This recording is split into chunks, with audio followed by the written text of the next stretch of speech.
Grow what you eat. I'm Naima Latif with today's 10-minute tip for how to grow your own food. We're going to be planting very shortly, but you don't just haphazardly plant things, you have to do some research. Most of us in the urban communities have no clue as to when and where we should plant our vegetables. So, before we just start digging and planting, let's make a plan. We know that we want to plant sweet potatoes, broccoli, and collard greens. At least those three. We'll get to some more.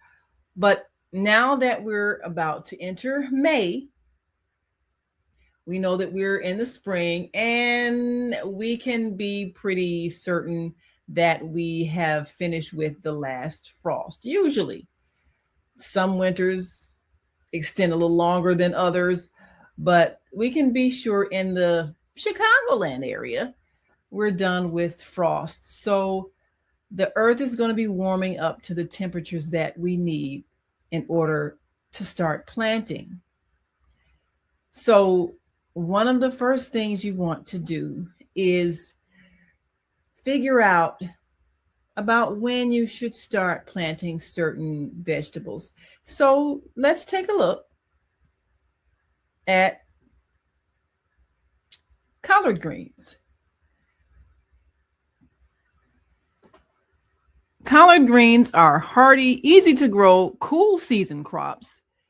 And that means that they're grown when it's cooler, and that thrive in full sun and fertile, well-drained soil with a pH of 6.0 to 6.8. Plant in spring or fall, spacing plants 18 to 24 inches apart. They require consistent moisture, 1 to 1.5 inches per week, and become sweeter after the first frost, surviving temperatures down to 15 degrees Fahrenheit. So let's consider that for a minute. These are some of the vegetables that do well when they're grown and we let them experience some of the cooler temperatures in the fall. And often that's the best harvest time. So, how many weeks are we expecting it to take for them to grow? You need to know that because sometimes you can plant things too early in the year, and then in the heat of summer, they wither and die because you needed to plant them later in the year where they would begin to blossom and bloom and come to fruition nearer to the fall where it's cooler. So it's good to know when is the best time to plant. So let's take a look at that so we know the schedule. Key tips for growing collard greens.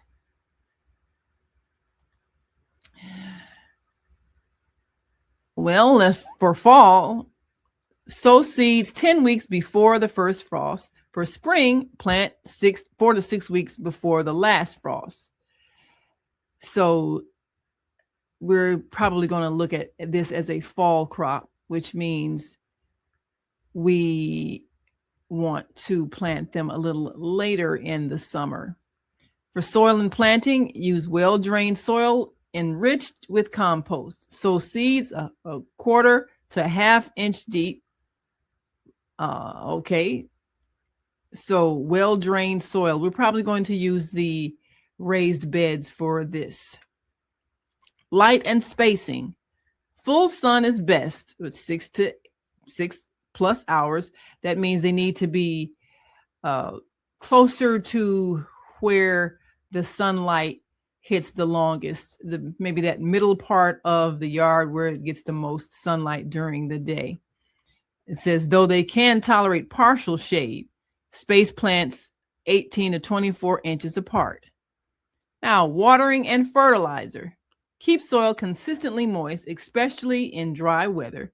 Use fertilizer to encourage leafy growth. Well, we know that we have been preparing compost, and we know we're going to also make sure we fertilize these plants. And it says harvesting. Harvest outer leaves when they are 8 to 12 inches long, which encourages the plant to produce more from the center. So we're going to take the outer leaves first. And then it says pest control. Watch for cabbage worms. Use row covers if necessary. Now, fall harvesting. Collard greens are excellent for fall and winter harvesting as they taste better after being exposed to frost. They can be grown through the winter in many zones, often require only light protection like a frost blanket on very cold nights. So we know we want to look at the collard green plants as something that we'll plant in the raised beds so we can put them in the middle of the yard where it gets the most sunlight. And we want to plant them later in the summer so that they are more of the fall plant and therefore will get the benefit of the cooler temperature as it begins to cool down later July, August. And so harvest time around September, October, that's what we're looking at for the collard greens. So we also want to plant broccoli. So what kind of seasonal issues do we need to look at for broccoli? And, again, we're looking at, this is the spring. We've got May, June, July, August, about 120 days of spring, summer, because we're going into the summer season. And so you have to think, when are these plants going to be ready for harvesting? So if we are seriously wanting to ensure that they get the best exposure, then we have to also know what is best, especially because we don't know what kind of winter we're going to have. Is it going to come early? We don't know what kind of summer we're going to have. Is it going to perhaps be an extremely hot summer? So if it is, then how will our plants, how will they do? So, let's take a look at broccoli. Grow broccoli in cool weather, spring or fall. So we can maybe start the broccoli plants now in full sun, 18 to 24 inches apart, in fertile, well-drained soil with a pH of 6.0 to 7.0. That's significant. We want to make sure that the soil is not too acidic, right? Start seeds indoors 6 to 8 weeks before the last spring frost or in midsummer for a fall harvest. Keep soil consistently moist, fertilize with nitrogen, and harvest heads when firm before yellow flowers appear. So this is something we may want to start in this spring. It says planting. Key growing tips: planting for spring, plant 2 to 3 weeks before the last frost. For fall, plant 6 to 8 weeks before the first frost. Transplants are often more successful than direct seeding. So we'll likely transplant broccoli that's already growing so that we can be in line with that schedule. And soil and fertilizer. Broccoli is a heavy feeder Amend soil with compost and use nitrogen-rich fertilizer like blood meal 3 weeks after planting and again after harvesting the main head to encourage side shoots. Okay, so you're going to be taking pieces off as it's growing. And then watering, maintain consistent moisture, 1 to 1.5 inches of water per week to prevent premature bolting or small heads. So even if there is not a great deal of rain, you have to water the plants so that you don't end up with their growth being stunted. And this is why you have to take a look at how much water is needed. Sometimes people just grow plants and then they forget all about them and just leave them to be withering because there's not enough rainwater. So now let's take a look at pest control. Use row covers to prevent young plants from cabbage worms and aphids. Spacing, space plants 18 to 24 inches apart to allow for proper head development. Harvesting, harvest when the head is tight and firm, usually 50 to 90 days. Okay, 90 days. So we're talking about 3 months. Depending on the variety, cut the main head and the plant will often produce smaller side shoots, heads later. Okay, so as we prepare for a later summer harvest, we're looking at, this is May, June, July, August, September, October. So if we want to get that summer harvest and make sure that the heads aren't too small and get enough water, we plant them in the spring, we got to make sure they get enough moisture so that when that 90 days is up, they're nice and healthy. So now the last thing we're going to take a look at is sweet potatoes. Another wonderful part of the diet. So if you know that you're going to plant something and it's already past the time for the seedlings, and they say sometimes start those in the house, then what you need to do is go to your location where you're going to buy your plants and get some that are already started, so that you're kind of bypassing those weeks that passed when you should have started. And that's why you look at the schedule of when to start planting, so you know whether or not you're in time to start a seed, or you need to have a plant that is already started that you can simply transplant. So now let's take a look at sweet potatoes. And it says grow sweet potatoes in full sun, warm soil, 65 degrees Fahrenheit, and well draining soil by planting slips, that's rooted sprouts, 12 to 18 inches apart after the last spring frost. Start slips indoors 8 weeks early by placing a sweet potato in moist soil or water. Use raised beds or grow bags to encourage tuber development, providing consistent water while avoiding excess nitrogen fertilization. Well,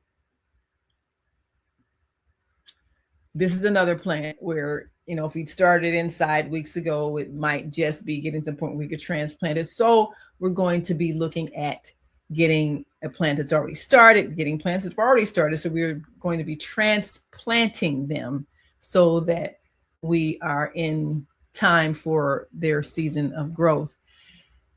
So now let's take a look at the care. Key steps to success: start slips. Create slips by placing a sweet potato in a container of soil or suspending it with toothpicks in water. Keep warm, 75 to 80 degrees Fahrenheit, until 5 or 6 inches sprout with roots and form and roots form.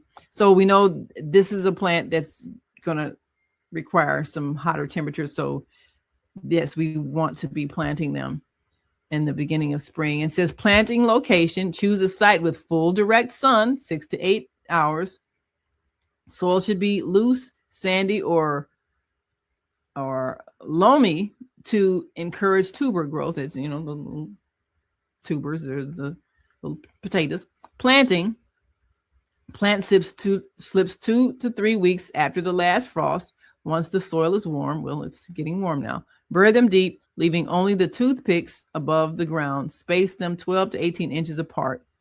Caring, keep soil moist but not waterlogged. Vines can be pruned if they grow top long. And harvest around 3 to 4 months after planting, before the first frost. Well, that is significant because we're talking about 3 to 4 months. Well, that would get us into May, June, July, August. After planting, before the first frost, use a fork to dig around the plant, lifting tubers gently to avoid bruising, and curing. Cure tubers for 10 to 14 days in a warm 80 to 90 degrees Fahrenheit humid spot before storing in a cool 60 degrees Fahrenheit dark place. So growing those potatoes, that's a bit of a process. We're talking about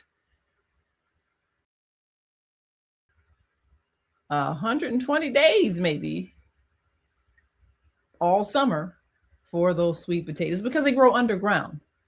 You don't really see that process. So we will start the planting process. We're looking at the raised beds. All of these require enough sunlight, which will be in the middle of the yard where the sun hits the most during the day. We need to make sure they're in the full sun, not the shaded areas where the fencing and the garage and the house and all of that get the shade. So we plan before we plant. And then we make sure we nurture, water, fertilize, even sit down and talk to the plants, give them a little more of our carbon dioxide so they can grow. And most of all, we want to make sure that the soil around them is healthy so that they can grow to their fullest. So look out for us as we begin that planting process. Follow us. Maybe you can go and get some of your own plants and start your own backyard garden. Clear some of that grass and plant something that you like. I'm Naima Latif. Grow what you eat. We'll see you again next time.